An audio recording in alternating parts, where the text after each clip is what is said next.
Good evening. We are continuing with our readings from Genesis, the Psalms and the Gospel of Matthew. We've now reached Genesis 18, the apparition at MAMRE. Yahweh appeared to him at the oak of Mamre while he was sitting by the entrance of the tent during the hottest part of the day. He looked up, and there he saw 3 men standing near him. As soon as he saw them, he ran from the entrance of the tent to greet them and bowed to the ground. "My Lord," he said, "if I find favor with you, please do not pass your servant by. Let me have a little water brought, and you can wash your feet and have a rest under the tree.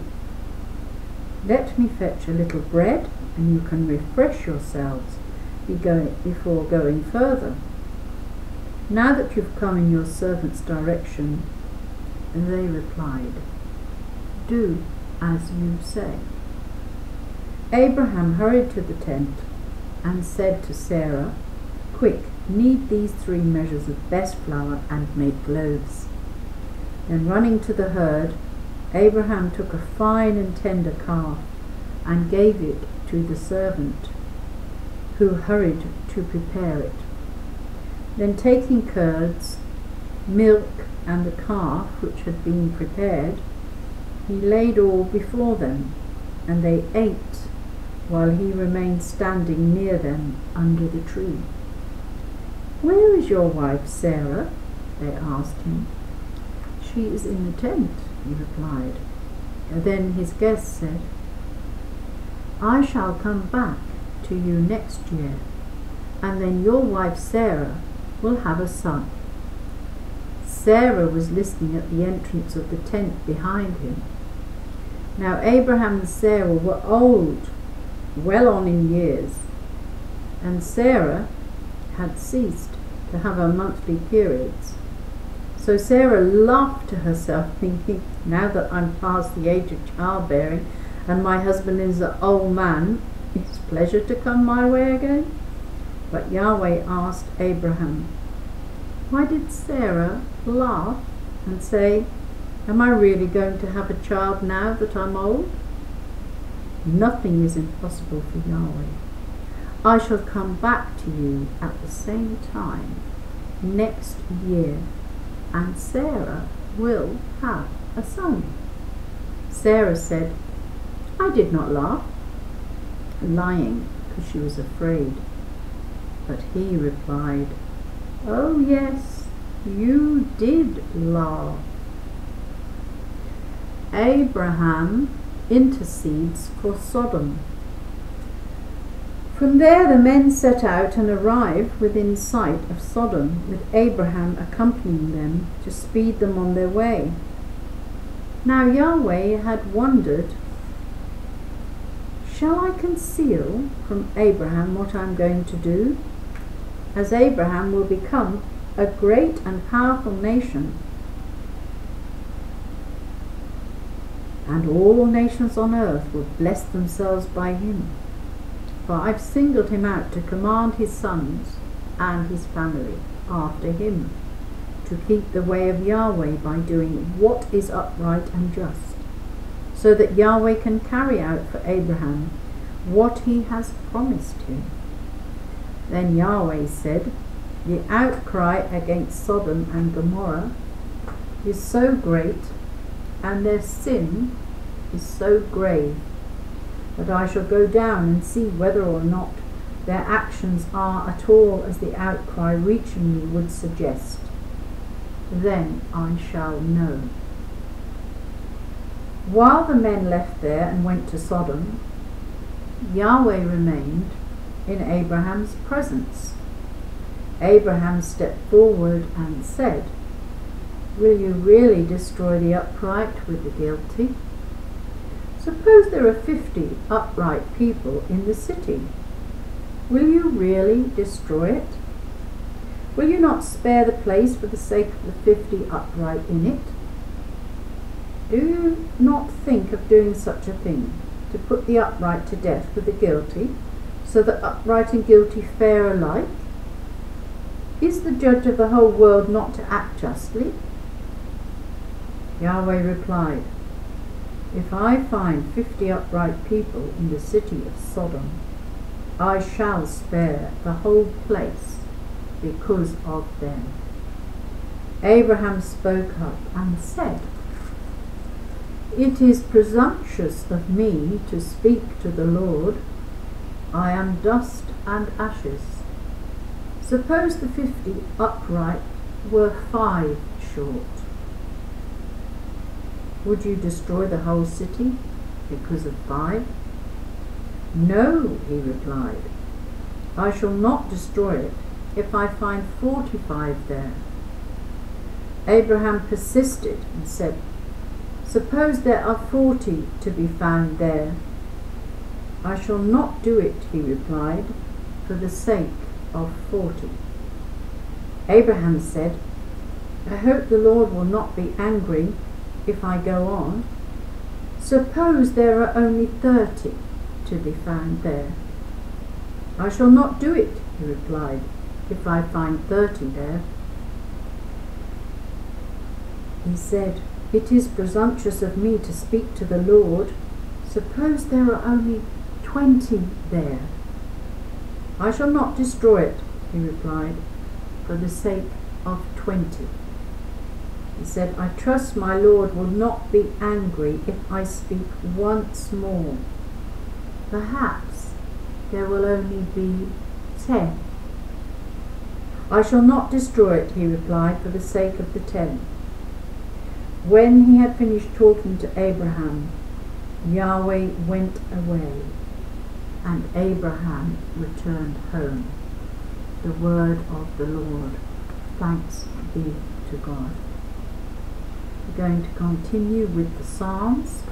I'm going to read a King's Thanksgiving from Psalm 18 of David, the servant of Yahweh, who addressed the words of this song to Yahweh when Yahweh had delivered him from all his enemies and from the clutches of Saul. He said, I love you, Yahweh, my strength, my Saviour.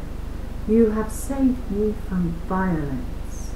Yahweh is my rock and my fortress. My deliverer is my God. I take refuge in him, my rock, my shield, my saving strength, my stronghold, my place of refuge.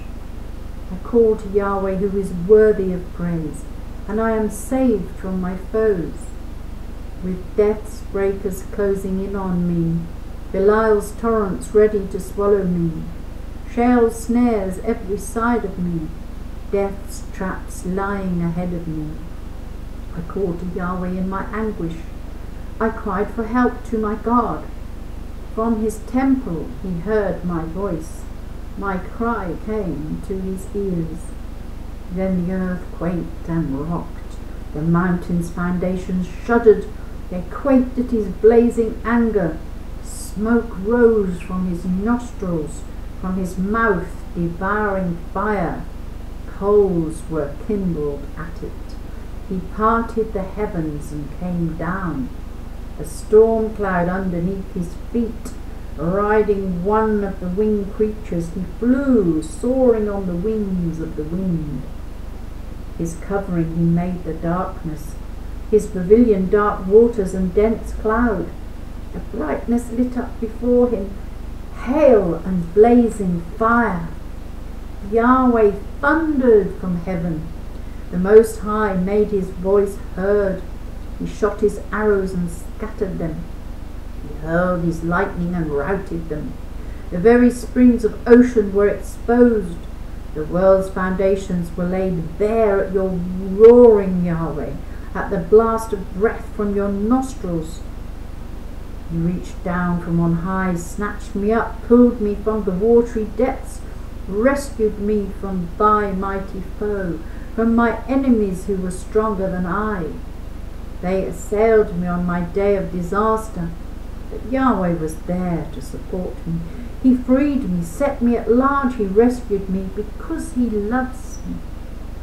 Yahweh rewards me for my uprightness. As my hands are pure, so he repays me. Since I have kept the ways of Yahweh and not fallen away from God. His judgments are all before me. His statutes I have not put away from me. I am blameless before him. I keep myself clear of evil. So Yahweh repaid me for acting uprightly, because he could see I was pure. You are faithful to the faithful, blameless with the blameless, sincere to the sincere, but cunning to the crafty. You save a people that is humble, and humiliate those with haughty looks. Yahweh, you yourself are my lamp. My God lights up my darkness. With you I storm the rampart. With my God I can scale any wall. This God, his way is blameless. The word of Yahweh is refined in the furnace. For he alone is the shield of all who take refuge in him. For who is God but Yahweh?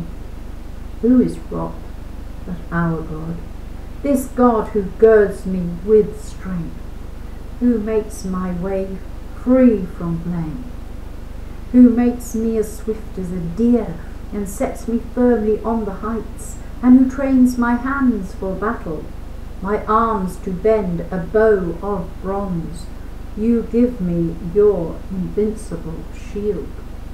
Your right hand upholds me. You never cease to listen to me. You give me the strides of a giant. Give me ankles that never weaken. I pursue my enemies and overtake them, not turning back till they are annihilated. I strike them down and they cannot rise. They fall, they are under my feet. You have girded me with strength for the fight, bent down my assailants beneath me, made my enemies retreat before me, and those who hate me I destroy. They cry out, there is no one to save, Yahweh, but no answer comes. I crumble them like dust before the wind, trample them like the mud of the streets. You free me from the quarrels of my people. You place me at the head of the nations. A people I did not know are now my servants. Foreigners come wooing my favour. No sooner do they hear than they obey me. Foreigners grow faint of heart. They come trembling out of their fastnesses. Life to Yahweh. Blessed be my rock. Exalted be the God of my salvation, and God who gives me vengeance and subjects whole peoples to me, who rescues me from my raging enemies. You lift me high above those who attack me. You deliver me from the man of violence.